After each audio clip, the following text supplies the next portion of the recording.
Father mother को छोड़ के कुछ भी बोल सकते हैं, माँ बाप मत निकालिए.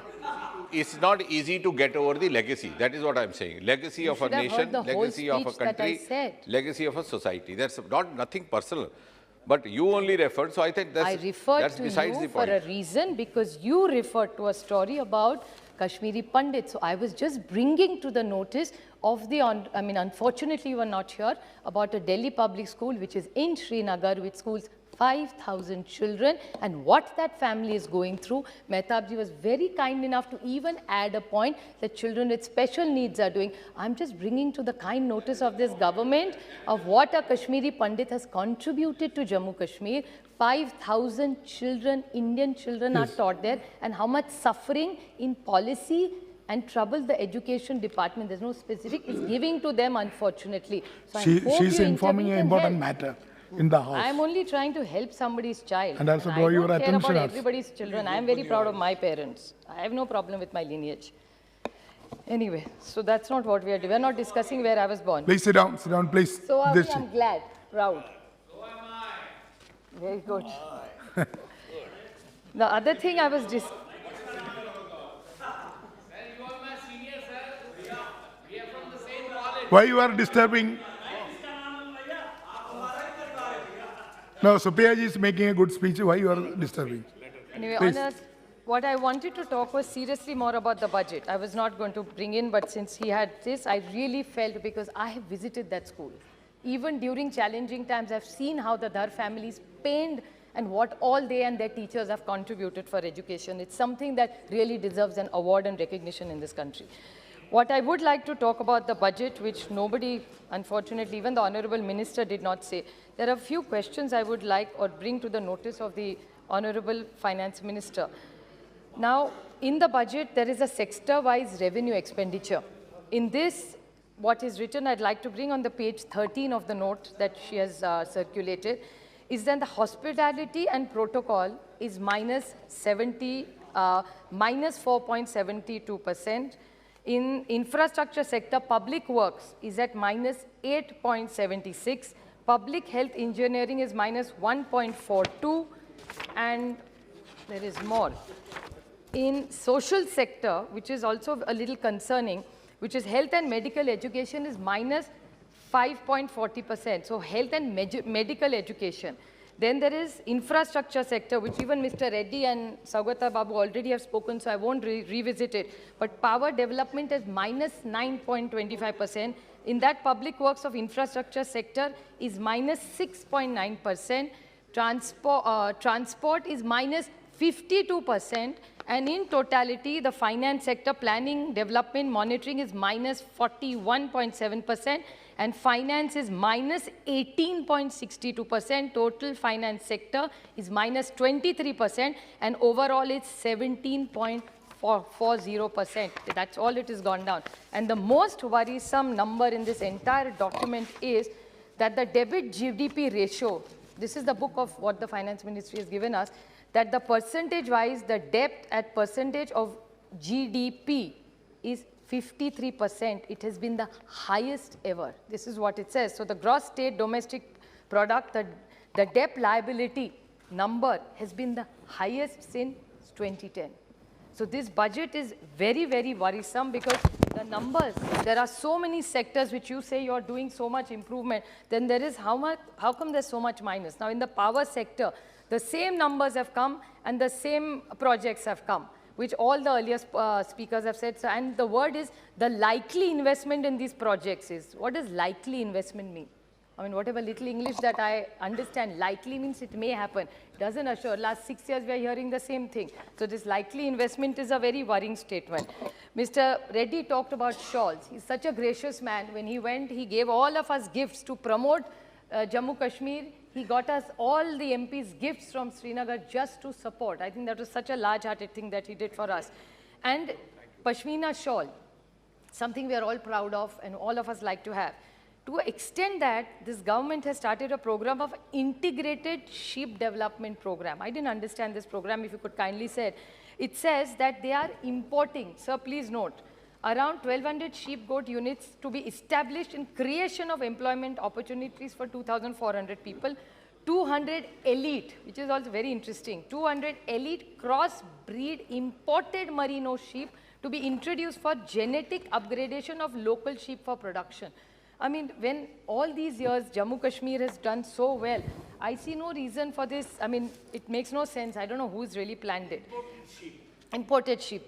And other times we are only talking about Be Indian, Atmanirbhar Bharat, local, vocal for local. I don't know what this intervention is from. Another question, this is my ignorance, so I would like to ask for a clarification. Is 7750 crore have been provided for the Jal Jeevan mission for achieving the objective of 100% pipeline supply in each household. Now, most states, the state has to contribute the same amount. So, is there some different package given to, if it's given, I have no problem. It's a state which needs help, we're happy to help. But 7,750, because normally when it's given to other states, the states have to contribute also an equal amount to match it. Now, with looking at this ratio of the way infrastructure cuts have happened, how are we going to achieve this? Then there is a 200 crore provision for smart city. Then there is some mention of Amrit city. Sir, last time also I had spoken about this. Amrit and smart cities are not some great success stories, at least in the country, where at the state I come from, smart city is a failed project. The government has spent over 1,50,000 crores on Smart and Amrit together. And what have we achieved? No great. Has anybody looked at the impact assessment of this? Nobody has. So I really want to know through this budget, what is this government going to achieve? You know, talking about periodic blockages of internet. Saugata Roy ji talked about the Kashmir Council. I think Nishikant Dubey ji had a big objection to it. I think the point you were trying to make was, if with your permission, I would like to just sort of correct it a little bit, correct it, or it may not be the right word, but the point he was trying to make is that the commerce, all the industrialists together who are there for the last several years in Jammu Kashmir are very upset that because of the internet connections being stopped erratically, what happens is the business gets affected. And so a lot of money over a period of time has been lost because of this. Electricity still is a problem. Just because our delegations go, and in Srinagar you see electricity, that doesn't mean that's the situation in the entire country, in entire state. Another quick question is, are all government schemes totally implemented today on the field, is my question, if the Honorable Minister could add. Vaishno Devi, as I mentioned earlier, there was a huge stampede at Vaishno Devi. Now the Ambarnath Yatra will soon start. So has there been great big ticket improvements in both these yatras or infrastructure wise? Since you are constantly talking about improvement, what really big improvements have said? I can't see them after my visit. So what really have they achieved? Which hotel have they improved? How many airports have they done? What railway interventions have they done? What grade? There is a lot of money being put in, but do we have better roads? Like when I went to Srinagar as a child, it was one of the most beautiful cities in the country, or probably even in the world. It had 4 chinar. This time when I went, it had only 1 chinar. And it was actually, I hate to use this word, probably a little unparliamentary, but it was actually filthy, the Dal Lake. It's not as beautiful, as clean as used to be. So what have you really achieved in the last few years? You've been in governance, and let's not only get tied up to 370. There is life before that and there's life after that. People still live there. Log wahan rehte the. One rule is not like a magic wand which changes your life completely. It has to be a combination of things that really have to make a difference in their lives. Yes. So what is it? So last one point I'll have to make is, they keep talking about jobs.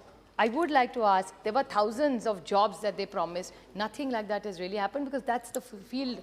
The JK Bank is mentioned in the budget. I'm sticking to everything they mentioned in the budget. 200 crores and some 1,000 jobs created. Have they really created those many jobs? 1,000 jobs barely are created according to the budget document. So what is this intervention?